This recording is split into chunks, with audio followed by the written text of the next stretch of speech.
ಕರ್ನಾಟಕದಲ್ಲಿ ನೇಮಕಾತಿ ಪರ್ವ ಬಹಳ ವೇಗವಾಗಿ ಓಡ್ತಾ ಇದೆ. ನಾನು ನಿನ್ನೆ ಒಂದು ವಿಡಿಯೋ ಮಾಡಿದ್ದೆ, ಮುಂದಿನ 7-8 ದಿನಗಳಲ್ಲಿ ಈ ಹುದ್ದೆಗಳಿಗೆಲ್ಲ ನೋಟಿಫಿಕೇಶನ್ ಬರಲಿದೆ ಅಂತ ಹೇಳಿದ್ದೆ. ಮತ್ತೆ ಇವತ್ತೊಂದು ಹೊಸ ನ್ಯೂಸ್ ಬಂದಿದೆ, ಮತ್ತೊಂದಿಷ್ಟು ಹುದ್ದೆಗಳಿಗೆ ನೋಟಿಫಿಕೇಶನ್ ಬರಲಿದೆ ಅಂತ.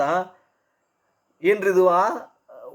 ಆಶ್ಚರ್ಯ ಮೇಲೆ ಆಶ್ಚರ್ಯ, ಶಾಕ್ ಆಗ್ತಾಯಿದೆ. ಅಷ್ಟು ನೋಟಿಫಿಕೇಶನ್ ಕರ್ನಾಟಕದ ಇತಿಹಾಸದಲ್ಲಿ ಬಹುಶಃ ಹಿಂದೆಂದೂ ಆಗಿಲ್ಲ, ಮುಂದೂ ಕೂಡ ಆಗಿಲ್ಲ. 1 ತಿಂಗಳು 2 ತಿಂಗಳ ಅವಧಿಯಲ್ಲಿ ಇಷ್ಟೊಂದು ನೋಟಿಫಿಕೇಶನ್. 2026ನೇ ಇಸ್ವಿಯನ್ನು ಸ್ಪರ್ಧಾತ್ಮಕ ವಿದ್ಯಾರ್ಥಿಗಳ ಜೀವನದಲ್ಲಿ ಒಂದು ಗೋಲ್ಡನ್ ಇಯರ್, ಬಂಗಾರದ ಒಂದು ವರ್ಷ ಅಂತ ನಾವು ಹೇಳ್ಬೋದು.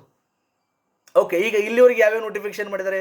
ಸಿವಿಲ್ PC ಆಗಿದೆ, CARDR ಆಗಿದೆ, KSRP ಆಗಿದೆ, KSISF, IRB, next village administrative officer ಆಗಿದೆ, ತಲಾಟಿ ಹುದ್ದೆ ಆಗಿದೆ, ಲ್ಯಾಂಡ್ ಸರ್ವೇರ್ ಆಗಿದೆ, ವಸತಿ ಶಾಲೆ ಶಿಕ್ಷಕರದ್ದು ನೇಮಕಾತಿ ಆಗಿದೆ, ಇಲ್ಲಿವರೆಗೆ ಆಗಿದೆ. ಆಮೇಲೆ ನಾನು ನಿನ್ನೆ ವಿಡಿಯೋದಲ್ಲಿ ಏನಂತ ಹೇಳಿದೆ, ಇವೆಲ್ಲ ಹುದ್ದೆಗಳಿಗೆ 7-8 ದಿನಗಳಲ್ಲಾಗುತ್ತೆ. ಯಾವ್ಯಾವುದು?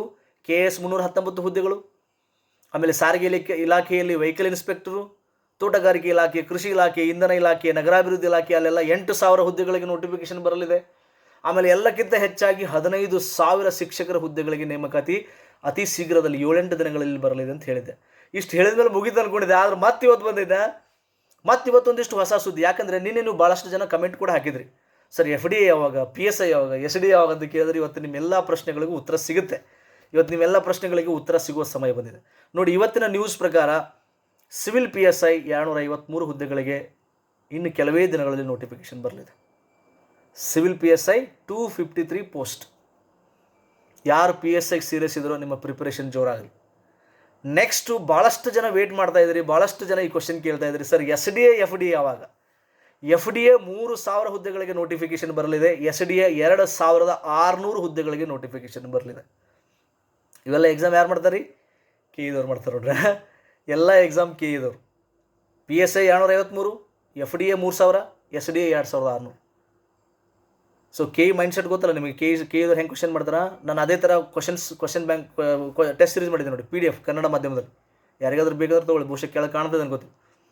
11 ತಿಂಗಳು ಕರೆಂಟ್ ಅಫೇರ್ಸ್ ಮಾಡೀನಿ, ಪ್ರಚಲಿತ ಘಟನೆಗಳು, ಕ್ವಶನ್ಸ್ ವಿತ್ ಲಾಸ್ಟಿಗೆ ಆನ್ಸರ್, ಕೀ ಆನ್ಸರ್ ಮತ್ತು ಎಕ್ಸ್ಪ್ಲನೇಷನ್. ಆಮೇಲೆ ಒಂದು 9 ಕ್ವಶನ್ ಪೇಪರು, ಹಿಸ್ಟ್ರಿ, ಜಾಗ್ರಫಿ ಎಲ್ಲ ಇದೆ, ಸಂವಿಧಾನ, ಇತಿಹಾಸ ಎಲ್ಲ ಇದೆ. ಸರ್ ಹಿಸ್ಟ್ರಿ ಇದ್ದಿದ್ದ ಸೇಮ್, ಸೈನ್ಸ್ ಎಲ್ಲ ಇದೆ ಕ್ವಶನ್ಸು. ಆಮೇಲೆ ಲಾಸ್ಟಿಗೆ 100 ಕ್ವಶನ್ ಆದಮೇಲೆ ಕೀ ಆನ್ಸರು ಮತ್ತು ಎಕ್ಸ್ಪ್ಲನೇಷನ್. ಆಮೇಲೆ ಏನು ಮಾಡಿದ್ದೀನಿ ಈಗ ವಿಶೇಷವಾಗಿ ಮುಂದಿನ 1 ತಿಂಗಳಲ್ಲಿ ಯಾರು ಎಕ್ಸಾಮ್ ಬರೀತೀರಿ, ಆಗಸ್ಟ್ ಸೆಪ್ಟೆಂಬರ್ಲಿ ಯಾರು ಎಕ್ಸಾಮ್ ಬರೀತಿರಲ್ಲ ನಿಮಗೋಸ್ಕರ ಸಾರಾಂಶ ಅಂತ ಮಾಡೀನಿ. ಸಾರಾಂಶ ಪ್ರಚಲಿತ ಘಟನೆಗಳು 2-3 ದಿನದಲ್ಲೇ ನೀವು ರಿವಿಷನ್ ಮಾಡಬೇಕು. 9-10 ತಿಂಗಳದ್ದು 9 ತಿಂಗಳು ರೆಡಿ ಆಗಿದೆ. ಈಗ ಮುಂದೆ 10-11 ತಿಂಗಳದ್ದು ಮುಂದಿನ ತಿಂಗಳು ಕೂಡ ಮುಂದೆ ಮಾಡಿಕೊಡ್ತೀನಿ ನಾನು. ಸೊ ಇದೆಲ್ಲ ಎಷ್ಟಾಗುತ್ತೆ? 450 ಇದೆ, ಡಿಸ್ಕೌಂಟ್ ತೊಗೊಳ್ಳಿ 390, 390. 7026583625 ಈ ನಂಬರಿಗೆ ಜಸ್ಟ್ ನೀವು KE ಅಂತ ಟೈಪ್ ಮಾಡಿ, ನಾನು ನಿಮಗೆಲ್ಲ ಕ್ವಶನ್ಸ್ ಕಳಿಸ್ತೀನಿ. ನೀವು ನನಗೆ 390 ಫೋನ್ಪೇ ಮಾಡಬೇಕು. ಕ್ಲಿಯರ್ ಇದೆ? ಭಾಳಷ್ಟು ಇಂಪಾರ್ಟೆಂಟ್ ಇದೆ. KE ಮೈಂಡ್ಸೆಟ್ಗೆ ಅನುಗುಣವಾಗಿ ನಾನು ಟೆಸ್ಟ್ ಸೀರೀಸ್ಗಳೆಲ್ಲ ಮಾಡಿದ್ದೀನಿ. ಆ ಟೆಸ್ಟ್ ಸೀರೀಸ್ ತೊಗೊಳ್ಳಿ, PDF ಇದೆ, ನೀವು ಮನೇಲಿ ಕೂತ್ಕೊಂಡು ಸಾಲ್ವ್ ಮಾಡಿ. 1-2 ಸಲ ರಿವಿಷನ್ ಮಾಡ್ಕೊಂಡ್ಬಿಟ್ರೆ ಅನ್ನಾಹುತ ಕ್ವಶನ್ಸ್. ಬೆಂಕಿ ಒಂದು ಟೀಮೇ ಇದೆ ನಮ್ಗೆ, ಆ ಟೀಮ್ ತೊಗೊಂಡು ನಾನು ಮಾಡಿದ್ದೀನಿ ಆ ಕ್ವಶನ್ಸ್. ಓಕೆ, ಸೊ ನೆಕ್ಸ್ಟ್ ಇಲ್ಲಿಗೆ ಮುಗಿತಾ? PSI FDA SDA ಇಲ್ಲಿ ಮುಗಿತಾ? ಇಲ್ಲ. ಮತ್ತೆ ಪವರ್ ಮ್ಯಾನ್, ನಾವು ಲೈನ್ ಮ್ಯಾನ್ ಅಂತ ಕರಿತಿದ್ದೀವಿ, ಈಗ ಪವರ್ ಮ್ಯಾನ್ ಅಂತ ಕರೀತಾರೆ. ಅದರಲ್ಲಿ ಕಿರಿಯ ಪವರ್ ಮ್ಯಾನ್ ಅಂತಿದೆ. ಸೊ ಕಿರಿಯ ಪವರ್ ಮ್ಯಾನು HKಗೆ 400 ಇದೆ, ನಾನ್ HKಗೆ 500 ಇದೆ ನೋಡಿ. ಕಿರಿಯ ಪವರ್ ಮ್ಯಾನು HKಲಿ ಎಷ್ಟಿದೆ? 400 ಇದೆ, ನಾನ್ HKದಲ್ಲಿ 500 ಇದೆ. ಆಮೇಲೆ ನೆಕ್ಸ್ಟ್ ಕಿರಿಯ ಸ್ಟೇಷನ್ ಪರಿಚಾರಕ ಅಂತ ಒಂದು ಹುದ್ದೆ ಬರುತ್ತೆ. HKದಲ್ಲಿ 24 ಹುದ್ದೆ ಇದೆ, ನಾನ್ HKದಲ್ಲಿ 176 ಹುದ್ದೆ ಇದೆ ನೋಡಿ. ಸೊ ಇದು ಇವತ್ತಿನ ಹೊಸ ಸುದ್ದಿ. ಇಷ್ಟೊಂದು ಮತ್ತೆ ನೋಟಿಫಿಕೇಶನ್ ಬರಲಿದೆ ಅಂತೆ. ಸೊ ಹೀಗಾಗಿ ಇದನ್ನು ಅರಗಿಸ್ಕೊಳ್ಳೋಕೆ ಆಗ್ತಿಲ್ಲ, ಅಷ್ಟೊಂದು ನೋಟಿಫಿಕೇಶನ್ ಬರ್ತಾ ಇದೆ. ಇಂಥ ಒಂದು ಸದುಪಯೋಗ ಪಡಿಸ್ಕೊಳ್ಳಿ. ಇಂಥ ಒಂದು ಅವಕಾಶ, ಸುವರ್ಣ ಅವಕಾಶ ಮತ್ತೆ ಬರೋಲ್ಲ. ನೀವು 1-2 ಎಕ್ಸಾಮನ್ನು ಟಾರ್ಗೆಟ್ ಮಾಡ್ಕೊರಿ, ಎಲ್ಲನೂ ಟಾರ್ಗೆಟ್ ಮಾಡೋಕ್ಕಾಗಲ್ಲ. 1 ಅಥವಾ 2 ಟಾರ್ಗೆಟ್ ಮಾಡಿಕೊಂಡು ಅದಕ್ಕೆ ಕರೆಕ್ಟಾಗಿ ಪ್ರಿಪ್ರೇಷನ್ ಮಾಡಿ. ಯಾಕಂದರೆ ಎಕ್ಸಾಮ್ 2-2.5 ತಿಂಗಳು ಮುಗಿಸ್ಬಿಡ್ತಾರೆ. Okay, I hope you will get the job. ಈ ಸಲ ಒಂದು ಯಾವುದಾದ್ರೂ ಒಂದು ಹುದ್ದೆಯಲ್ಲಿ ನೌಕರಿ ಪಡ್ಕೋತೀರಿ ಅಂತ ನಾನು ಮನಸಾರೆ ಹರಿಸ್ತೀನಿ. ಪಡ್ಕೊಳ್ಳಿ ಅಂತ ಮನಸಾರೆ ಹರಿಸ್ತೀನಿ. ಥ್ಯಾಂಕ್ ಯು ಸೊ ಮಚ್, ಧನ್ಯವಾದಗಳು. ನನ್ನ ಚಾನಲ್ಗೆ ಇನ್ನೂ ಯಾರು ಸಬ್ಸ್ಕ್ರೈಬ್ ಮಾಡಿಲ್ಲ, ಸಬ್ಸ್ಕ್ರೈಬ್ ಮಾಡ್ಕೊಳ್ಳಿ. ಮುಂದಿನ ದಿನಗಳಲ್ಲಿ ಮತ್ತೆ ಬೇರೆ ವಿಡಿಯೋದಲ್ಲಿ ನಾನು ಭೇಟಿ ಆಗ್ತೀನಿ.